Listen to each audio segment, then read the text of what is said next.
All right, I'm joined now by Blackhawks 21-year-old forward prospect Ryder Rolston, who, of course, recently inked his entry-level contract with the club and has been with the Rockford IceHogs the last couple of weeks on a professional trial. First off, Ryder, just want to say thank you again for taking the time to hop on the podcast, and congratulations on the fellas picking up a big win last night. Yeah, absolutely. Yeah, thanks. Thanks for having me too. Absolutely, my pleasure. So, Ryder, obviously, you're in kind of an interesting situation right now. You unfortunately had to miss the end of your third season with the Notre Dame Fighting Irish due to a broken collarbone. But once their season wraps up, you just recently signed your entry level contract with the Blackhawks. And I just want to ask you about how sort of all that came about. Was this something for you that was kind of always in the cards potentially coming into your season? And were you in communication with the Blackhawks about this process? I just kind of wanted to know how this all came about. Yeah. Going into this year, I had the goal of hopefully going in having a good year and getting the opportunity to sign. But yeah, like you said, I mean, I kind of had an idea going into the year. I had a good development camp last year, and had some confidence. Going after that, I was in conversation with a few of the guys in the front office there, but I wasn't too sure what was going to happen. Obviously, you don't want to look too far into the future, especially going into a college season. You want to just kind of live in the moment and stuff like that. But like you said, my goal was to sign after this year and have a good enough season to do that. So once that opportunity kind of presented itself, it was a no brainer for me for sure. So was it something that you kind of reached out to the Blackhawks about, or was it just kind of like an open dialogue on both ends? Was it something they were thinking you'd be ready for? What was kind of the communication Yeah, like? no, it was more so on them. They were the ones to reach out and stuff. I mean, I obviously wasn't going to reach out. That's not really something I would do on my part, but they reached out, and that's kind of just how everything came about. Yeah. And then, as I already referenced, you sadly suffered a broken collarbone in January during your third year with Notre Dame. But we have seen recently, since that you've joined the Ice Hogs, you've shed that non contact sweater, I believe, in practice. How has kind of the recovery process been, and how are you feeling right now, health wise? Yeah, I feel great. I was cleared to play 2 weeks ago.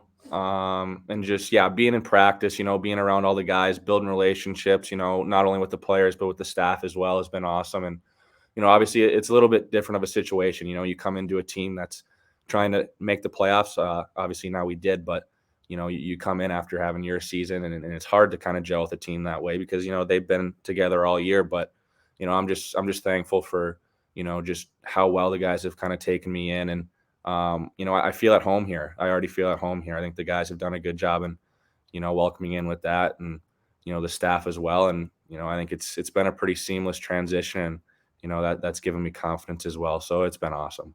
Well, that's awesome to hear, Ryder. And I don't mean to put you on the spot, and I know it's not fully in your control, but do you know if the plan is for you to maybe get in a game action? We know you haven't returned as of yet, or is it more kind of like you said, you're building these relationships and these new dynamics with new teammates ahead of your first full professional season next year? Yeah, I mean, I'm not too sure right now. I haven't had really that conversation. I think it's just kind of day by day. I mean, obviously the guys that have been in right now, they've been here all year and they're playing well. And there's nothing more than I want is for us to win games moving down the stretch. And whether that means I do go in, whether I don't, it's obviously up to them. But I just want to do anything that I can to help our team win hockey games. Absolutely. And I did want to ask you about making that decision to forego your last season of college eligibility to make the jump to professional hockey. What was that a difficult decision after the 3 years that you've had at Notre Dame? It was bittersweet. It was definitely bittersweet. I mean, I enjoyed my time at Notre Dame. I mean, I wouldn't trade it for the world. Just the relationships, I made with the guys there, and just integrating myself in the community, both in the classroom and on the ice. But, you know, that was just another stop on the path. Obviously, the goal is to play in the NHL. And, once I did have my, contract and everything was kind of, right there in front of me, I didn't really think twice. I mean, I knew I wanted to sign. And, once that came about, I didn't really think twice. Absolutely. Ryder, talking about your game personally here for a second, it feels like whenever your name gets brought up, everyone wants to talk about the speed. And when I've seen you play, obviously that's evident. But one thing, maybe even more so than the speed, for me personally at least, when watching you play and watching you at Blackhawks development camp and at the prospect showcase last year got against the Wild, was that shot of yours. And I also read, even you said so yourself, I believe, a quote of yours with Ben Pope of the Chicago Sun-Times recently. You even said that your shot maybe goes a little bit under the radar. Talk to me about that shot of yours, because it looks like everywhere that you've played at, you've been a pretty good goal scorer at every level. Yeah, I mean, I think the biggest thing too is like being able to use those two things, right? Like you Yes. said, my speed is my number one attribute as a player, and I try to use that, all over the ice. But the other thing is using that speed to get into areas to utilize my shot. So I think growing up, those were just the two biggest things that, I was always working on as a kid, and I think being able to continue growing those two things and making them more, seamless in terms of utilizing them at the pro level now, those are the two big things that are going to give me success. So as long as I'm using my speed and also integrating my shot into putting both of those things together, it helps. And so that's kind of my mindset, and that's why I worked on that my whole life, and that's why I think those are my two biggest attributes as a player. And hey, with the way that the NHL has been going these last 5, 10 years, speed's the name of the game, right? So it feels like it's almost becoming a prerequisite at this point. If you want to be a real special player at the highest level, you got to have that speed now. So awesome to hear you talk about how those two things kind of come together and can benefit everything when you do both of those well. But now, as you take this next step into the professional level, right? What are kind of the things that you're trying to work on the most? Like, where do you think your game needs to take a step at in order to keep rising through the ranks? Yeah, I think the biggest thing for me right now is just going to be continue maturing my body. I think I want to put on some weight here and have a little bit more corner weight, especially moving into pro. You're playing against men, so I think it's going to be a big summer in the gym. I'm just going to do my best to keep a good schedule that way, be disciplined, get in the weight room. Obviously, I think a big thing's going to be my diet.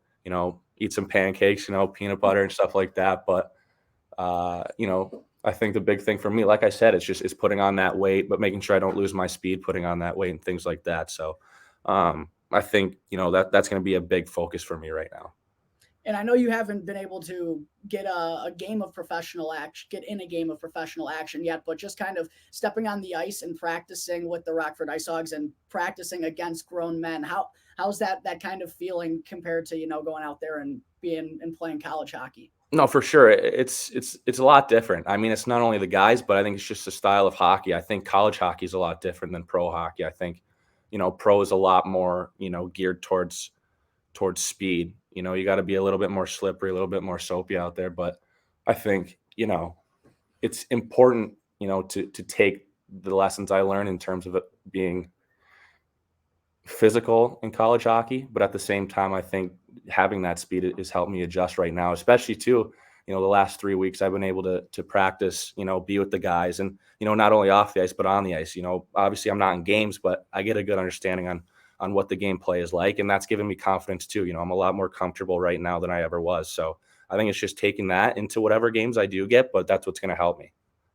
I also got to ask you about growing up as the son of an NHLer. For those who are listening to this right now, you might be wondering, that last name Rolston sounds awfully familiar. Yes, because Ryder's father, Brian, played in the NHL for seemingly forever, won a Stanley Cup with the New Jersey Devils, of course. Can you kind of just talk to me about your experiences as a kid growing up around the ice, around the rink, with your dad being an NHLer, and obviously how huge of an impact that made on you at a young age and wanting to be a professional hockey player as well? Oh, absolutely. I think the biggest thing for me right now, like a big attribute of mine, is just how much I love the game of hockey, like just my passion for it. And I think, that wouldn't be as big as it is right now if I didn't grow up around the game. I mean, I had the opportunity to just be around NHL dressing rooms, build relationships with other players, not only my dad, but just be submerged in that culture, and then that as a kid has such a big impact on just how you go about your daily life, what you see, what you aspire to be like. I've never thought about doing anything but being a hockey player just because of that. And, that on top of just the lessons that I've learned from my dad, obviously, moving up the ranks in hockey, obviously now I'm starting my pro career. He's been through it. He knows the ins and the outs. He knows the experiences. He knows what I'm going to go through. And just having that backbone is so big because I have him to lean on. He's experienced it. And, just having that, it gives me comfort because I know what to expect. And it's not foreign to me either. There's kids that come into pro hockey and, they're not too sure what to expect. But, I like to look at it for me is it's just another day. Like I've been around it my whole life and now I'm just doing it, for myself instead of, living it through him. So I think that part in itself has helped me so much. I also wanted to ask kind of this is a two-parter that goes along with having your dad be an NHLer as well. At a pretty young age, you were traded from the Colorado Avalanche to the Chicago Blackhawks. Um, did you have any idea whatsoever that maybe was coming, or was it just one of those situations where you got a call saying this is happening? And then going along with that, how did your dad kind of help you through the ins and the outs of the business and you kind of finding that out at a young age? Yeah, it's kind of a crazy story. I was in class actually with my buddy. No way. Yeah, and I didn't really put two and two together that it was the trade deadline. Obviously, like I was just drafted back in October. So I mean, none of this really crossed my mind until I was getting a phone call and I looked down and it was Joe Sakic. And then I was like, oh, maybe something might be going on here. Might need to step out of class real quick, guys. Yeah, exactly. But um, I was so excited that it was the Blackhawks. I mean, I was in class with Landon Slaggert actually. He was sitting right next to me, and I mean he was pumped too. But uh, I think just in terms of where the organization is, rebuilding, wanting to get new players in, moving towards that speed and compete, that mindset, building through that. That's what's helping me right now. I want to come in this organization. I think it's a good fit for me. And, I just want to contribute in any way that I can. I think that my style of play, kind of goes hand in hand on what we want to do here. And like you said, the big thing with my dad was, he was super excited that I was coming to this organization because it's more opportunity for me, and I think that gives me confidence, like I said, but at the same time, I was just ecstatic to be a part of this organization at the end of the day. And just, I'm happy that trade took place because I'm so happy to be here. So I have to ask though, did you grow up in Michigan? Were you a Michigan kid, or were you bouncing around a lot because your dad was an NHLer, obviously? Yeah, I bounced around a little bit, but I did grow up in Michigan. I got back to Michigan. My dad retired when I was 12, and then all the way up, I grew up in Michigan. So that's home for me. Were you a Wings fan growing up or Devils fan? How was that? When my dad retired, I was a Wings fan. I was a Wings fan for sure. I kind of hopped on that Detroit bandwagon. So did you hear anything from any fans or friends or family being like, "Oh, the Blackhawks"? Well, it was more so when I got drafted to the Avalanche because of the Oh, old-time rivalry. Yeah, that was the big thing. And then, once I got traded to Chicago, it wasn't as much. But yeah, when I was, the short time I was in that organization, that was the first thing everybody in Detroit told me. that's funny. Other than your dad, who are kind of some of your role models or idols that you kind of looked up to in professional hockey that made you also want to be a pro? Yeah, like I said, just the relationships, that I built with, guys my dad played with. I think, the biggest three I would say are Mikko Koivu, Brett Burns, and Zach Parise. Those are all kind of guys that I've been able to talk to throughout, my career moving into pro. And if I need another, outlook on things, and those are guys I can kind of reach out to and talk to, which has been awesome. And those are guys that I obviously watch all the time because I have a bit of a relationship with them, and they've helped me a lot too throughout time. So those guys for sure. All right, Ryder, last question I got for you before I'll let you on out of here. I did want to ask you about your relationship with Landon Slaggert the last couple of years, being able to play for Notre Dame together. And then you just mentioned you were in class with him when you found out that you got traded to the Blackhawks, and he was obviously stoked about that. Another forward prospect that this organization is very high on. Talk to me about the friendship that you two have built together and what you like about his game, too. Absolutely. I think, it kind of stems back to even before college. I met him and played with him at the National Development Program. And obviously, at that point, we were both committed to Notre Dame. So we hung out together and, sure as enough, got to college. And, I can't say, enough great things about him, his family, just everything that they've done for me and just the relationship that I've built with them over the years. And obviously, Landon's play speaks for himself, just with his speed, his tenacity. He's hard to play against. He's a guy that's a thorn in your side all night. And, those players are hard to come by these days. So, I like to think that me and him have similar attributes as a player, but also are different in our own ways. And, obviously he's got a long career ahead of him, and, I can't say enough great things about him and just the relationship that I've built with him over the years for sure. Well, Ryder, thank you so much again for the time. And whether it's, in the coming days with Rockford or whether it's next season, we're very excited to see you in action and hopefully up on the NHL scene with the Blackhawks in the not so distant future. Yeah, thanks for having me. Appreciate it.